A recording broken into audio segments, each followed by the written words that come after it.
Pendant cette campagne électorale, on parle beaucoup de nous, de vous et de moi, et pas assez des autres, me semble-t-il, pas assez de ceux du Liban ou de ceux de Pologne ou surtout de ceux du tiers-monde. Et pourtant, nous dépendons des autres beaucoup plus que les autres ne dépendent de nous. C'est pourquoi une grande ambition politique, en ce qui concerne les relations avec le monde, serait une ambition dans le style de celle qu'animaient la Pérouse ou les Bougainville envoyés à travers le monde, ou les hommes de la Révolution de 89, ou tout près de nous, le général de Gaulle à Brazzaville et à Phnom Penh.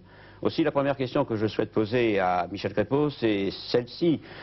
Entre deux politiques étrangères, celle du général de Gaulle et celle de l'actuel président de la République, laquelle choisissez-vous? Oui, quand je dis que la droite gaspille les chances de la France, c'est très largement à la politique internationale que je pense. Vous avez raison, le général de Gaulle avait donné une certaine image de la France parce qu'il avait une certaine idée de la France. On a l'impression que M. Giscard d'Estaing n'en a aucune, que c'est une politique qui va au coup par coup, avec des faux pas, au gré des copinages, et des intérêts qui sont rarement l'intérêt général, souvent l'intérêt des multinationales, des sociétés qui ont parti avec le pouvoir, c'est tout. Il n'y a pas ce qui fait la raison d'être d'une politique étrangère, la continuité et l'affirmation de certains principes. Pourtant, depuis ces temps, Michel Crépeau, on a essayé de faire l'Europe. Oui, ben, dans le giscardisme, vous trouvez toujours ça. Vous trouvez l'affirmation d'un certain nombre d'idées, puis au niveau du concret, vous trouvez exactement le contraire. C'est ce qui s'est fait pour l'Europe. D'ailleurs, je crois que l'Europe, eh bien, elle est mal partie. D'abord parce que le traité de Rome n'a jamais été loyalement appliqué. C'est absolument certain. Et l'Europe, c'était pourtant une des grandes tâches des hommes et des femmes de notre génération. Et mon sentiment à ce sujet, c'est le sentiment d'une profonde désillusion. On a fait l'Europe des marchands, on a fait l'Europe des polices, on n'a pas fait l'Europe des citoyens.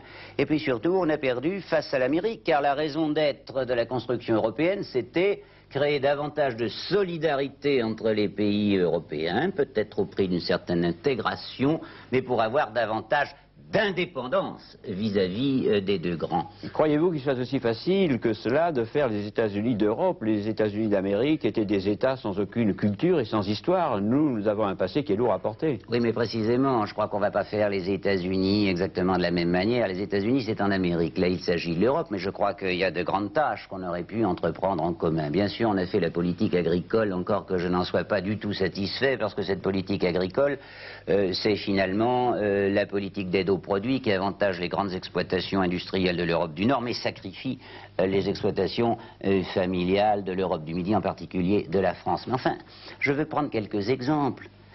Quand on pense que 65% de l'informatique utilisée en Europe est une informatique américaine, je dis que l'Europe a démissionné.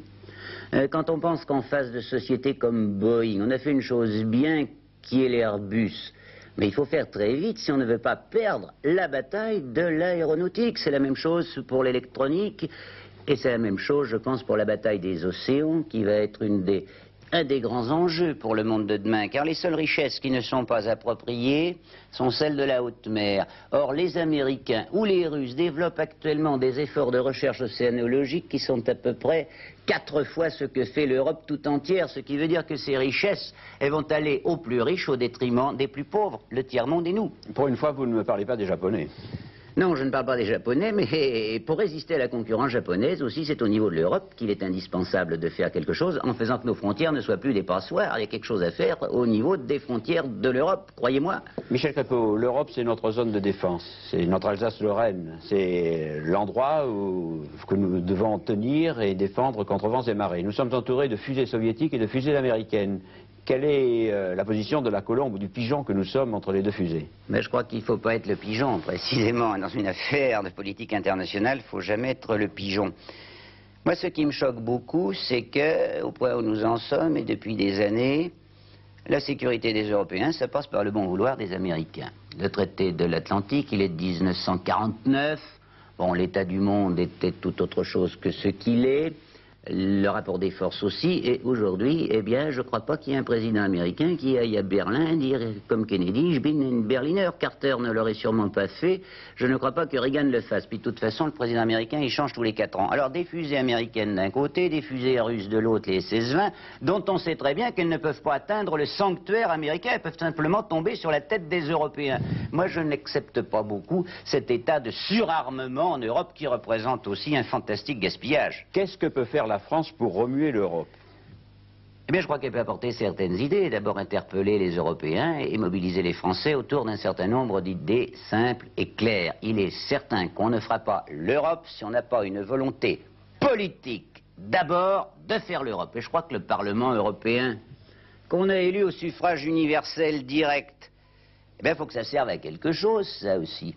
Il faut que le Parlement européen prenne des initiatives au niveau du budget européen, au niveau du pouvoir de la Commission, et que le gouvernement français, au lieu de freiner ces initiatives du Parlement, au contraire, les encourage. C'est en tout cas dans ce sens-là que j'interviendrai personnellement, parce que vous ne débloquerez rien si vous n'avez pas, là aussi, en matière européenne, l'imagination au pouvoir, une volonté de prendre des initiatives, alors que le gouvernement actuel, et ce serait pareil avec M. Chirac, ce serait pire, fait frein des cas de fer. Michel Crépeau, il faut que l'on parle du monde, mais je vous dirais qu'à mon sens, il y a 2 sortes de monde, celui qui est infréquentable et celui qui nous tient à cœur, c'est-à-dire l'Afrique, le tiers-monde, les pays sous-développés. Il faut quand même dire un mot de celui qui est infréquentable, celui des dictateurs avec lesquels nous avons des relations suivies. Oui, ça, je crois que Valéry Giscard d'Estaing a compromis la France de manière tout à fait scandaleuse. Vous savez, je voyage beaucoup et je sais que l'image de la France dans le monde, c'est l'image de la liberté. C'est l'image de la Déclaration des droits de l'homme et du citoyen. C'est l'image des discours de Phnom Penh, vous le rappeliez, de Brazzaville. Or, l'image qui est donnée par Valéry Giscard d'Estaing, je ne sais pas, les Français, évidemment, ne lisent probablement pas beaucoup la presse étrangère, mais nous avons une image détestable. Les rapports du président de la République avec Pinochet, avec Videla, avec Bokassa, avec Mobutu, tout ça, ça sent le trafic d'armes, tout ça, ça pue le pétrole, tout ça, ça sent les intérêts. Et tout ça déshonore un petit peu la France. Qu'est-ce que vous feriez si vous étiez président? Vous romperiez avec Pinochet, Videla? Non, je crois qu'il y a les rapports d'État à État. Cela est une chose. Mais je crois qu'on peut avoir des rapports d'État à État sans se compromettre. Qu'on ait des rapports avec la République centrafricaine, ça va bien. Mais embrasser M. Bokassa en l'appelant mon cher parent, aller à la chasse avec lui, accepter des cadeaux, dire lorsqu'il y a des massacres d'enfants en Centrafrique qu'il s'agit d'un pseudo-événement, eh bien, il y a les choses qui se font, les choses qui ne se font pas dans la vie. Et moi, je pense que quand on représente un pays comme la France, eh bien, la dignité de l'État, l'autorité de l'État exige qu'il y ait des gens qu'on ne fréquente pas en dehors précisément des ambassades et des choses qui sont faites pour cela. Parlons plutôt, Michel Crépeau, alors du monde qui correspond à ce que nous souhaitons, c'est-à-dire un monde fraternel, un monde qui est prêt à nous accueillir parce que nous apportons davantage d'idées, de bons sentiments, de bonnes intentions et de bonnes actions en perspective que d'armement. Bien sûr, il est très dommage que pour la défense des droits de l'homme, ce soit des associations comme Amnesty International, comme la Ligue des droits de l'homme, qui fassent ce que devrait faire le gouvernement français. Mais un des grands problèmes auxquels les hommes, les femmes de notre génération sont confrontés, c'est celui de la faim dans le monde.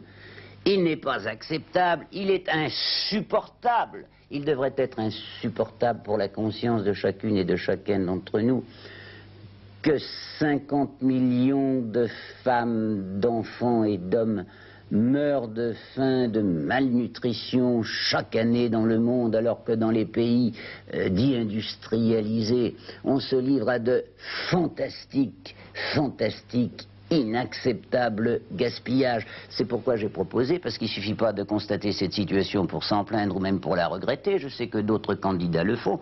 Moi j'ai proposé des mesures très concrètes, il faudra faire quelques sacrifices, il ne faut pas s'y tromper, mais je propose qu'au niveau international, on institue une taxe sur les bénéfices des balances commerciales, sur les soldes excédentaires entre les pays riches et les pays du tiers-monde, pour précisément financer cette aide au tiers-monde comme je demande. Aussi, je l'ai dit dans notre émission d'avant-hier, que lorsque des sociétés françaises ou européennes, par exemple, vont faire fabriquer des chemises dans des pays du tiers-monde avec des salaires qui sont de l'ordre de 45 francs par mois, eh bien, quand ces produits reviennent dans les pays riches, on institue une taxe qui revienne sous forme d'aide au tiers-monde. Ça, ce sont des mesures précises, concrètes, qu'il est urgent de prendre, car l'ordre international actuel est un immense désordre, et il ne faut pas s'y tromper. Si on ne fait pas rapidement quelque chose, eh bien cela nous conduira au pire désordre, à la guerre peut-être, en sachant bien que les grands affrontements du monde de demain ne seront pas forcément les affrontements économiques ou militaires, mais que ce seront peut-être d'abord les affrontements idéologiques et culturels. C'est pourquoi, lorsqu'on parle de l'image et du rôle de la France dans le monde, il faut peut-être parler aussi d'abord de la culture française. Je vois qu'en ce moment on sollicite beaucoup les Français de l'étranger ou les habitants des dom-toms.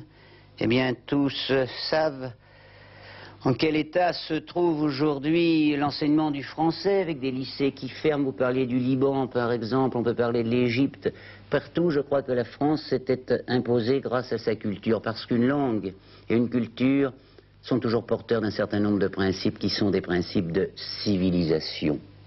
Et je crois que la France et l'Europe, ce sont avant tout des civilisations qui portent ces principes de liberté, de solidarité et de fraternité. Et je crois que dans ce débat politique, il faut rappeler sans cesse à tous les autres que la force ne vient pas toujours de l'argent, du nombre ou de la puissance, que la force, c'est aussi la force des idées fraternelles et généreuses.